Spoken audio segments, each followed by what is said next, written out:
Okay, today, yes, I'm out and about, and I am going to go meet a stranger about a thing. I don't think that really qualifies with the whole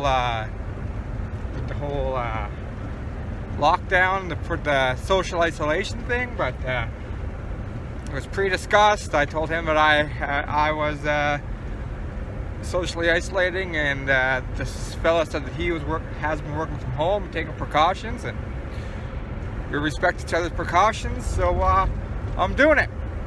I'm heading out to take a look at something that's really wicked cool. And as a request, upon request for the man that I'm doing this for, I'm doing it for myself too. It's really cool. I'm going to document my journey, so I'm on my way to go do something pretty awesome. So here, the newly acquired project. This is not my bike. This is one of my uncle's bikes that I went and picked up on his behalf. This is a 1976, I believe, Yamaha TY250, and this was a 2-for-1 deal. So this is the 175. This is the white 175, and it also came with a yellow 250 that it's all in boxes. There's the frame, there's the piston. So that's what happened to that. Really wild kind of piston. How anyways, I was just looking at pictures of pistons. It seems like some, like the top ring's like really close to the top of the piston. It's kind of an interesting looking piston, like this part of it. But so there's that. So I was looking online. There's lots of options for pistons and cylinders. I think the cylinder should clean up. There's a 250.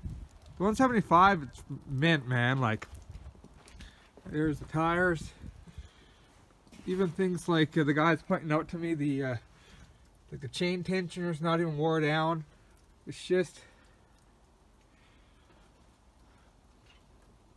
so this is the Yamaha Trials, or TY Trials Yamaha. So they got a big heavy flywheel, right? Little seat. So the story of why this bike was kind of so significant is way back in the day, my father had one, and it was a road legal bike. And I heard all kinds of stories about this bike, how great it was, how you could drive over a car with it. His was a 250. You could drive over a car with it if you wanted to, and you could drive over logs, and they're just such great wood bikes. And just, you know, I always heard stories and stories growing up. And then he sold that bike to my uncle, and my uncle rode it for a long time after that. I think that's the bike that he bought. My uncle bought it off my dad. He went down the driveway and down the road. On the way back, I think pulling in the driveway, I believe, you pull a little wheelie, and then when the front wheel hit down, it seized up and he took a big wipe out. So anyways, this bike came for sale for a great price. Well, 2 bikes for 1. I showed it to my uncle, and he was quite happy about it, and he told me to run out and get it. So yeah, dude, I'm pretty excited about the yellow 250. So unfortunately I can't get to it right away. I got a few projects in my garage and I got to bang out and clear up space before I can get these in. This one's going to be just not much. Drain the old gas out of it, go through it a bit and run it. They are oil injected, the oil tank's here. So I'll mix the first tank of gas and go through the oil system, make sure that it's getting its oil injection.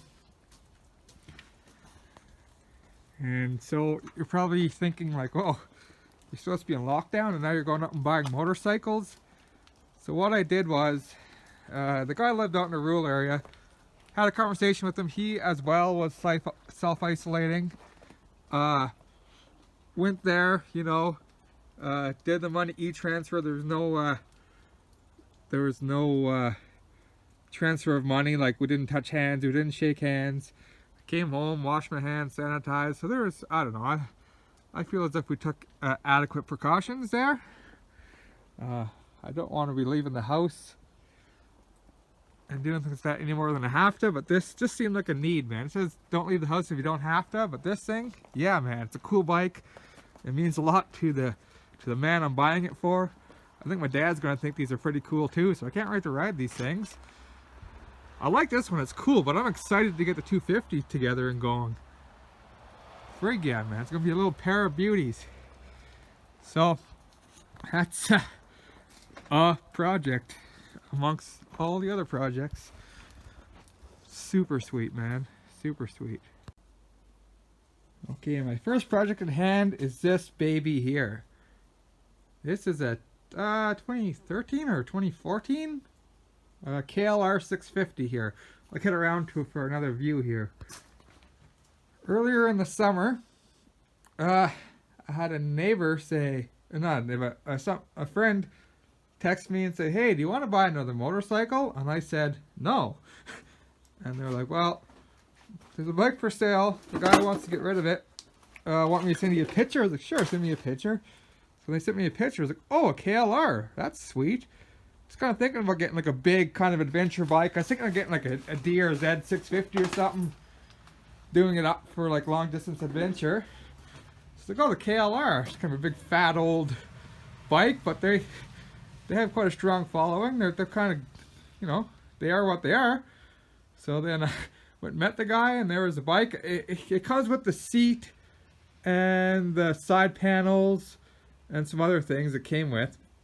And apparently it got stolen, and then it got retrieved, and then you put it in storage, and while it was in storage, the front fairing and some other stuff got stolen off it. So he's like, make me an offer, and I think I offered him $300 or $400, I think. Anyways, he took the offer, so it's like, wow, I guess now I got a KLR 650. So here she is. She's not bad. It's so then over time I've been just, you know, perusing eBay and gathering parts. I think I have pretty well everything to put it together. You know, I'm missing some little screws and brackets and stuff. The guy I bought it off of did say he had 2 big bags. He bought like complete bolt kits for this bike. But I don't want to go see him now because of the, you know, current situation. But it's got the crash bars on the motor. See? It's got the full armor crash bars. You know, it's got the things for the pannier bags in the back. It's got the aftermarket stuff. So it's pretty cool bike. So I think this is one project I'm going to be working on right away. Get that out of the way. At some point in time I want to put a clutch in this and do something with the exhaust, but that's going to take money, and that's something I don't have right now, or have but should be conserving. And then that's another, yeah, that's something I got to address someday too. This old girl's just being an old girl. And then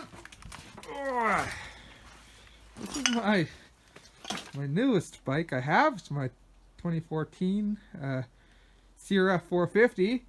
I got the forks rebuilt at Honda at the start of last summer, and then never really got it back together. So I want to put the forks in this, service it. I want to do the I bought this bike. It was a few years old, but it hadn't been ridden. It was almost brand new, like it only had 10 hours on it. So I don't think it ever had its first valve checking the valve clearance. So I want to, check the valve clearances, service it, get the forks on that, and get that kicked out. So if I can get this bike kicked out, which is not too much, and then the KLR kicked out, I can shuffle my intruders over, and then I can get in the TYs. So yeah, that's yeah, man.